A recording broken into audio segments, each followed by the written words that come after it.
Malawakang pagbaha ang idinulot ng bagyong Enteng sa malaking bahagi ng Luzon sa unang linggo pa lang ng Setyembre. Ayon sa Pag-asa Hydrometeorology Division, kahit maaraw na, nagpapakawala naman ng tubig ang Ambuklaw at Binga Dam sa Benguet. Marami raw kasing ibinuhos na ulan ang nagdaang bagyo, dahilan para umakyat na sa normal high level ang dalawang dam.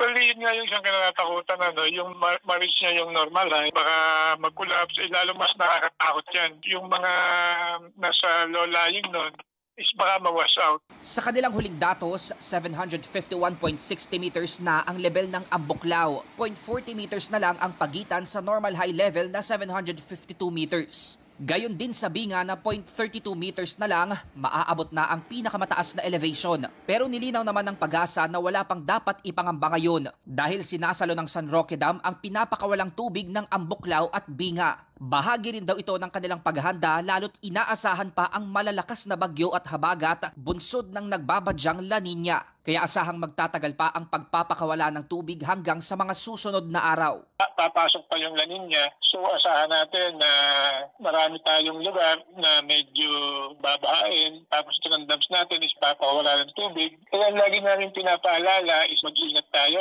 Binabantayan din ang Magat Dam sa Isabela at Ipo Dam sa Bulacan na parehong malapit na rin sa normal high level. Pinaghahandaan kasi kung makakaapekto sa bansa ang bagong bagyong nabuo sa labas ng Philippine Area of Responsibility. Nagbabadya itong makapasok sa PAR at mapalakas muli ang hanging habagat na magpapaulan ngayong weekend at sa susunod na linggo. Ihahatakin niya po ang southwest monsoon o hanging habagat as early as Wednesday or Thursday ay posible pong makaranas ng malawakang pag-ulan sa bahagi po ng Southern Luzon, dyan po sa Calabarzon, Mimaropa, pati na rin sa may Bicol Region, posible din po sa may Metro Manila area, sa may Visayas po at ilang bahagi ng Mindanao. Mobile journalist Francis Orsio po, hatid ang mukha ng balita.